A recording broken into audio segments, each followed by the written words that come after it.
Hai semua, tidak kalah dengan luar negeri, Indonesia juga memiliki tol di atas laut yang selesai dibangun pada tahun 2013 silam yang diberi nama Jalan Tol Bali Mandara. Jalan tol ini berada di Provinsi Bali, yang memiliki panjang 12,7 km yang menghubungkan antara Benoa, Ngurah Rai, dan Nusa Dua. Dan menariknya lagi, jalan tol ini 100% merupakan karya anak bangsa dan merupakan salah satu jalan tol di atas laut yang terpanjang di dunia. Berikut ini adalah proses singkat pembangunan jalan tol di atas laut di Indonesia. Pembangunan jalan tol Bali Mandara ini menghabiskan total biaya sebesar 2,5 triliun rupiah, di mana 30%-nya ini adalah modal equity atau modal sendiri. Sedangkan 70%-nya sebesar 1,7 triliun rupiah adalah pinjaman dari 6 bank. Jalan tol Bali Mandara ini dibangun untuk mengurangi kepadatan lalu lintas yang selama ini terpusat di Bali Selatan. Jalan ini sendiri menghubungkan segitiga emas antara Bandara Internasional Ngurah Rai, Pelabuhan Benoa di Kota Denpasar, dan Nusa Dua. Jalan tol Bali Mandara ini berfungsi sebagai pelengkap akses jaringan di Pulau Bali, sehingga mempermudah akses ke pelabuhan maupun kawasan wisata lainnya. Selain itu, dibangunnya jalan tol Bali Mandara ini karena berkaitan dengan diselenggarakannya KTT APEC yang bertempat di Nusa Dua pada 2013 yang lalu, di mana Indonesia ini menjadi tuan rumahnya pada saat itu. Jalan tol ini mulai dibangun sejak bulan Maret tahun 2012 dan diselesaikan pada bulan Oktober 2013 yang merupakan tol di atas laut pertama yang dibangun di Indonesia. Untuk nama Bali Mandara ini diberikan oleh Presiden SBY yang kepanjangannya adalah Maju, Aman, Damai, dan Sejahtera. Tol Bali Mandara dengan panjang 12,7 km ini juga merupakan jalan tol atas laut terpanjang yang kelima di dunia. Setelah Jiazhou Bay di Cina dengan 42 km, Lake Pontchartrain Causeway di Amerika Serikat dengan panjang 38,5 km, Chesapeake Bay di Amerika Serikat dengan panjang 24,01 km, dan Jalan Tol Penang Malaysia dengan 13,05 km.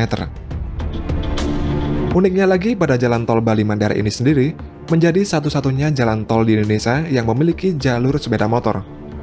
Pada jalan tol ini juga dipasang alat pengukur kecepatan angin di setiap gerbang tol agar para pengendara lancar dan aman dalam berkendara saat melewati jalan tol ini. Jika kecepatan angin mencapai 40 km per jam atau lebih, maka jalan tol Bali Mandara ini akan ditutup sementara, guna menghindari resiko kecelakaan.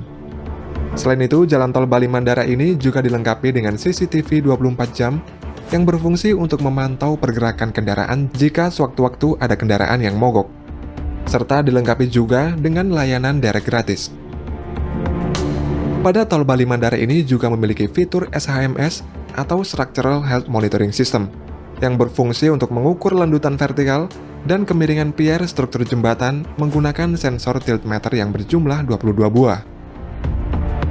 Proyek pembangunan jalan tol Bali di atas laut ini awalnya tidak dibangun di atas laut, namun dibangun melayang di darat. Kemudian dikarenakan adanya budaya di Bali yang tidak mengizinkan ada sebuah bangunan memiliki ketinggian melebihi pura, yakni maksimal 15 meter. Sehingga pada akhirnya proyek ini dibangun membentang di atas laut. Proyek tol Bali Mandara ini dibagi atas 4 paket pengerjaan. Pada awal desain tol, kontraktor memiliki kendala lahan yang akan digunakan untuk membangun bundaran karena bersinggungan dengan adanya pura yang tidak mungkin untuk direlokasi. Untuk mengatasi hal itu, kontraktor mengubah desain dengan sedikit bergeser agar tidak mengenai pura, sehingga bentuk desain bundaran ini menjadi tidak bulat sempurna.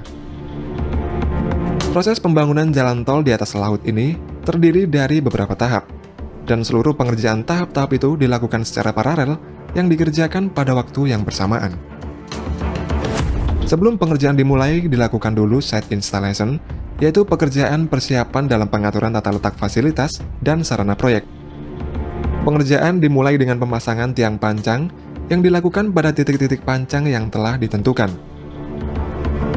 Masing-masing tiang pancang ini memiliki panjang 12 meter, yang ditanam di dasar laut dengan kedalaman mulai dari 2 sampai 4 meter. Lalu pada sambungan tiang pancang ini dilakukan pengelasan agar rata dan terintegrasi sempurna, serta diberikan perlindungan yang terdiri dari 3 lapisan yaitu Petropaste, Petrotape, dan HDPE agar tahan terhadap korosi. Tiang pancang yang sudah tertanam sempurna kemudian dipotong sesuai dengan elevasi yang ditentukan, yang jumlah totalnya ini sebanyak 14.000 tiang pancang. Dan seluruh material tiang pancang ini didatangkan dari Pulau Jawa yang didistribusikan melalui jalur darat. Kemudian dilakukan juga Pile Driving Analyzer atau BDA yang bertujuan untuk mengetahui daya dukung tiang terhadap beban dinamis aksial. Antar tiang pancang ini kemudian dihubungkan dengan pile cap yang berfungsi sebagai dudukan slab atau lantai jalan yang dipasangkan di atas tiang pancang. Selain menggunakan material beton yang digunakan seperti pada umumnya, ditambahkan juga campuran fly ash atau abu batu bara agar struktur betonnya ini menjadi lebih rapat. Dengan struktur beton yang lebih rapat, air laut tidak bisa meresap ke dalam lapisan beton sehingga menghindarkan potensi korosi atau kerusakan akibat karat pada struktur baja di dalam beton. Kemudian konstruksi tiang penopang struktur jalan layang tol ini juga dilengkapi dengan struktur beton tambahan yang berfungsi seperti ikat pinggang. Struktur tambahan ini berfungsi menyatukan beberapa tiang di dalam satu pilar untuk meredam dampak getaran jika terjadi gempa. Selanjutnya adalah pemasangan girder. Girder yang memiliki panjang 30 meter dan berat 100 ton ini diangkat dengan dua buah kren yang masing-masingnya berkapasitas angkat sebesar 150 ton.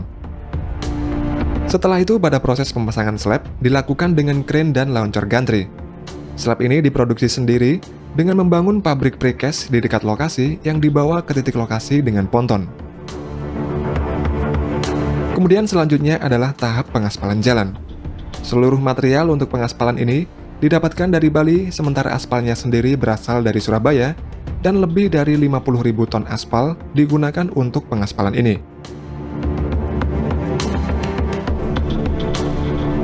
Setelah pengaspalan, tahap selanjutnya adalah pembangunan gerbang tol. Gerbang tol ini memiliki desain modern, namun tetap bernuansa kebalian. Dan yang terakhir adalah pemasangan infrastruktur pelengkap seperti rambu-rambu marka jalan, lampu lalu lintas, dan pengecatan pembatas jalan.